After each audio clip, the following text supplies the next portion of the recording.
한밤 뉴욕 증시를 수놓았던 뜨거운 종목과 인사이트를 정리해보는 시간입니다. 이항영의 월가이드 시작합니다. MTN 이항영 전문위원님 모셨습니다. 안녕하십니까? 네, 안녕하세요. 네, 안녕하십니까? 자, 오늘의 핫스탁 세 가지 열어보도록 하겠습니다. 일단 첫 번째 핫스탁은 오토네이션입니다. 자동차는 왜 잘 팔릴까요? 경기가 둔화가 된다는데 왜 이렇게 잘 팔리는지. 테슬라도 2분기 인도량 역대급을 기록했고 현대차와 기아 이번에 또 6월 미국 판매량 증가한 것으로 밝혀졌는데요. 뭐 어찌 됐든 돌고 돌아서 자동차 소매업체인 오토네이션은 실적이 좋아지겠네요. 네, 맞습니다. 먼저 자동차가 잘 팔린 이유에 대해서 말씀드리면 아시다시피 작년, 재작년 팬데믹 초기에는 뭐 더 어려웠고요. 그다음에 또 반도체 수급이 어려워져서 그랬죠. 또 만들어낼 네. 수가 없어서 중고차 가격이 아주 고공행진했던 기억이 나실 것 같습니다. 다만 작년부터 이제 자동차용 반도체가 좀 수급이 풀리면서 공급이 좀 원활해지니까 그동안 중고차가 아니라 신차를 기다리던 사람들이 그렇구나. 판매가 좀 늘어난 예. 것은 어찌 보면 당연한 결과라고 보셔야 되겠습니다. 다만 미국의 자동차 딜러라는 것은 완전한 딜러 체제를 갖고 있기 때문에 우리나라랑 약간 개념이 다릅니다. 우리나라도 일부 딜러가 있지만 우리나라는 거의 아직까지는 직영 체제를 많이 갖고 그렇죠. 있잖아요. 예. 그렇지만 미국은 직영이라는 개념은 여러분들이 아실 만한 회사 중에는 그냥 딱 하나 있다고 보시면 되겠습니다. 테슬라가 직영을 하는 거거든요. 예. 왜냐하면 테슬라는 소위 딜러 체제에 아예 편입을 안 받아줬어요. 그 딜러 협회 이런 게 있다 그러면. 그래서 테슬라를 비롯한 전기차 회사들은 대부분이 딜러체를 안 하고 직영을 한다라고 일단 참고적으로 일단 이해하시면 되겠고요. 네네. 여하튼 오토네이션이라는 것은 미국의 수많은 딜러 회사들 중에 1위 회사라고 일단 이해하시면 되겠습니다. 통상 이들이 갖고 있는 재고가 신차뿐만 아니라 중고차 포함해서 20만 대가 있겠고요. 미국 전역에 300개 이상의 딜러를 갖고 있다라고 보시면 되겠습니다. 1위는 말씀드렸다는데 바로 이 회사가 되겠고요. 2위는 저희가 한 달여 전에 한번 말씀드렸던 펜스키 오토모티브 그룹 네네네. 매분기 배당 올려준다는 바로 예. 그 기업인데요. 거기가 2위 정도 하겠고요. 카맥스 이런 것들이 한 5위 정도 하는 그런 기업이라고 보시면 되겠습니다. 최근 5년 동안에요. 지속적으로 연 10% 이상 매출이 늘어났고요. 다만 단점은 이제 경기 민감한 섹터 그리고 수급 문제 때문에 변동성이 있을 수밖에 없다는 것은 이 회사의 또 단점일 수밖에 없습니다. 이미 상반기에 대한 50% 정도 올라왔고요. 작년 4분기, 금년 1분기 모두 나름 기대 이상의 선전하는 이익을 발표했다라고 보셔야 되겠고요. 특히 6월 초에는 CEO가 100만 달러 이상의 자사주를 사기도 하면서요. 일단 많은 사람들이 CEO가 자신감 있나 보다라는 느낌을 받을 수 있었다라고 보셔야 되겠습니다. 가장 큰 틀에서 보면 2분기 신차 판매가 전년 대비 한 18%가 늘어났습니다. 전체적으로 미국이요. 네네. 뭐 현대차가 많이 팔리는 것도 어찌 보면 당연하다라고 보셔야 되겠는데요. 그럼 도대체 어느 정도냐? 연간 판매가 1,550만 대 신차를 말씀드리는데요. 팬데믹 이전에 1,450에서 1,500만 대 정도 시장이었으니까 그보다 더 팔렸다라고 일단 이해하시면 되겠습니다. 일단 긍정적으로 보시면 좋겠네요. 알겠습니다. 오토네이션에 대해서 현재 장단점 전반적으로 해석을 해주셨습니다. 뭐 단점이 좀 있을 수 있죠. 경기 민감 섹터라는 점에서. 하지만 지난해에 비해서 훨씬 더 좋아진 그런 외부 환경을 통해서 오토네이션이 긍정적인 실적을 계속해서 좀 이끌어가고 있습니다. 자, 두 번째 핫스탁 열어보겠습니다. 두 번째는 팔란티어입니다. 메가 트렌드는 쉽게 무너지지 않는다라고 타이틀을 달아봤는데요. 아무래도 AI라는 메가 트렌드를 확보하고 있는 만큼 최근 조정을 딛고 바로 또 반등이 좀 나오고 있습니다. 쉽게 주가가 이번에는 무너지지 않는 것 같아요. 네, 맞습니다. AI가 상당히 다양한 쪽으로 확산되고 있는 것이 분명합니다. 처음에 마이크로소프트 때문에 많은 분들이 관심을 가졌고 소위 반도체 하드웨어 쪽을 제공하는 것이 바로 엔비디아가 되겠고요. 예. 그 외에 이제 소위 그 소프트웨어 쪽으로 해서 이전부터 자기네가 계속 해왔다고 얘기하는 것이 팔란티어가 되겠고, 또 나머지들은 이제 그런 그 엔비디아의 칩을 받아갖고 소위 커스터마이징하고 그러면서 소프트웨어하는 건 수많은 기업들이 많이 그렇죠. 보셨을 것 네. 같은데요. 여튼 알렉스 카프라는 이 양반은 경영자는 AI 플랫폼 전쟁에서 계속해서 자기네가 최고라는 회사를 한 번도 자기네가 안 한 적이 없습니다. 계속해서 자신감을 계속 피력했고 말씀드렸다시피 작년엔 그 어려운 그런 경영 환경에서 경쟁자들은 다 죽고 10년 후, 5년 후, 10년 되면 자기밖에 안 남을 거다. 그런 얘기를 했던 게 바로 알렉스 카프의 바로 이 팔란티어가 되겠습니다. 많은 분들이 얘기하는 것도 우려하는 목소리는 딱 이겁니다. 이게 워낙 정부 비중이 많다. 정부나 군사, 뭐 국방부 이런 쪽에 대한 매출 비중이 높다. 또 하나는 미국 비중이 높다 이런 얘기를 하고 있는데요. 여러분들 상식과 약간 다른 얘기를 해드리겠는데 그림을 보여드리겠는데요. 네. 금년 1분기 실적 기준을 보면 정부나 그런 국방부 이런 쪽의 전체 비중이 55%고요. 45%가 이미 전 세계 민간들이 많이 들어가고 있으니까 예전보다 많이 다양성이 되겠고요. 그러네요. 미국 여전히 65% 갖고 있지만 영국 9%, 그 밖에 국가가 27% 했죠. 다만 이 정부와 각국이 어느 기업이 한지는 밝힌 적이 없습니다. 그래서 우리나라가 들어갔는지 인도가 들어갔는지 일본이 들어갔는지 그런 거는 정확히 밝힌 적이 없죠. 왜냐하면 서로 안에 이제 비밀 계약이 있을 테니까요. 그러니까 이 정도라고 일단 보셔야 되겠고요. 요번에 이제 자기네들이 얘기한 거가 인공지능 플랫폼 AIP라는 것도 출시한 거 아닙니까? 예. 그러면서 여러 가지 비즈니스를 하고 있는데요.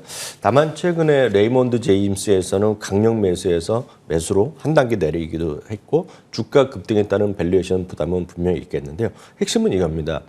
회사 꿈과 희망 여전히 넘쳐나고 그렇죠. 있는데요. 네. 이들이 이제 여러 가지 회계 기준 중에서 약간 완화된 유연한 회계 기준은 보면 이 흑자를 몇 번 달성했었는데 네. 올해는 이제 이들이 강조하는 거가 엄격한 회계 기준, 갑 기준이라는 게 있는데요. 거기서 지금 2번 연속 흑자 냈고요.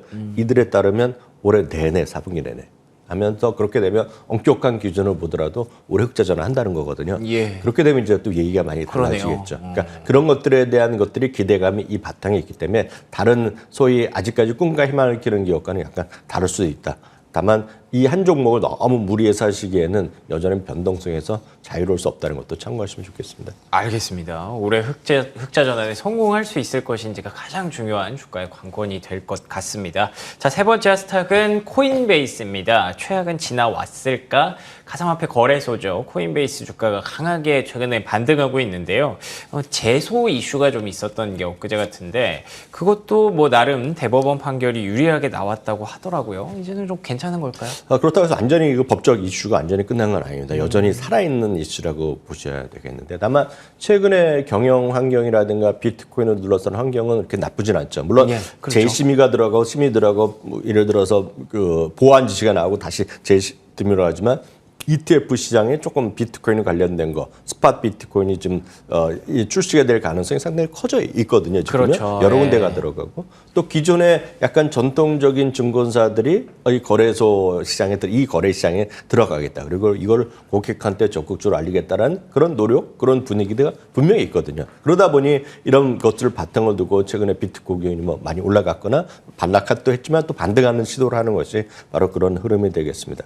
다만 이 자체의 어떤 그 소위 코인베이스의 한계는 바로 너무 직접적으로 연동돼 있다는 거죠. 비트코인이 아마 5만 달러, 6만 달러 가면 급등할 수밖에 없는 환경이죠. 그렇겠네요. 왜냐하면 예. 우리나라도 증권사도 마찬가지지만 거래가 잘 되면 기본적으로 돈을 버는 거거든요. 거래가 잘 되면 어찌됐건 거래가 잘 돼야지 거기에 대한 비용을 남는 구조이기 때문에 100% 이건 시황산업이거든요. 그러니까 물론 거기에 이제 최고의 회사 중에 하나라는 거 아닙니까, 그쵸? 지금요? 네. 그래서 그런 관점에서 코인베이스는 변동성이 상당히 클 수밖에 없는 그런 기업이라는 건 한계는 분명히 인지하시고 매매를 하시면 좋을 것 같습니다. 물론 여기는 여전히 좋아하는 사람도 있고 비판적인 사람도 있지만 그런 것들이 한계는 분명히 있을 것이라는 걸 염두에 두시면서 투자에 임하시면 좋을 것 같습니다. 알겠습니다. 법적 분쟁도 완벽하게 끝난 것은 아니고요. 코인 가격과 굉장히 강력하게 연결이 되기 때문에 변동성 염두에 두시면서 투자 전략 가져가셔야겠네요. 자, 그러면 오늘의 인사이트 확인해 보도록 하겠습니다. 오늘의 인사이트 어떤 내용일까요?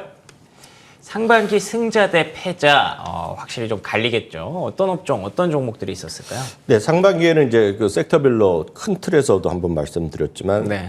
어떤 그 스타일로 얘기할 때 보면 성장주가 작년에 부진해서 완벽히 회복하는 모습다면 가치주가 완전 죽었냐? 가치는 죽지 않았죠. 가치도 나름 반등했고 최근 들어서 그 격차를 좁히려는 시도를 맞습니다. 하고 있고요. 예. 말씀드렸다시피 성장주라고 얘기하는 어떤 인덱스, 가치주라는 표현의 ETF를 보면 가치는 이미 사상체 효과를 다시 가고 있거든요. 네. 성장주는 워낙 작년에 많이 떨어졌기 때문에 아직은 약간은 모자란 그런 상황이라고 보셔야 되겠고요.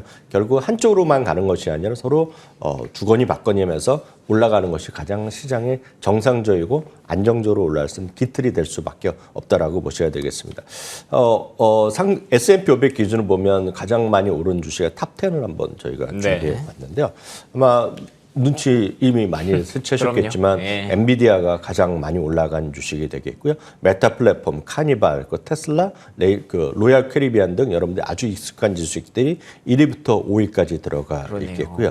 그 외에는 AMD라든가 그리고 온라인 테크놀로지 이런 것들이 들어가 있습니다. 아마 이건 S&P 500이 되겠고요. 나스닥으로 약간 좀 분위기를 넓히면 아마 여러분들이 익숙한 주식 중에 하나, 저희도 월가우즈에서 작년부터 특집을 몇 번 보여드렸던 소위 아이온큐가 제일 많이 올라간 주식 중에 탑 클래스 중에 하나 들어가 있기 때문에 아마 그런 걸 선호하시는 분은 올해 큰 재미로 보셨을 것 같습니다. 예. 다만 그 안에서 여러분들이 좀 너무 메일 보내드렸던 거 말고 좀 보여드리면 팔로알토 네트워크이죠. 팔로알토 네트워크는 대표적인 소위 보안, 해킹 방지 뭐 이런 쪽에 대표적인 제일 큰 기업 중에 하나라고 보셔야 되겠고요.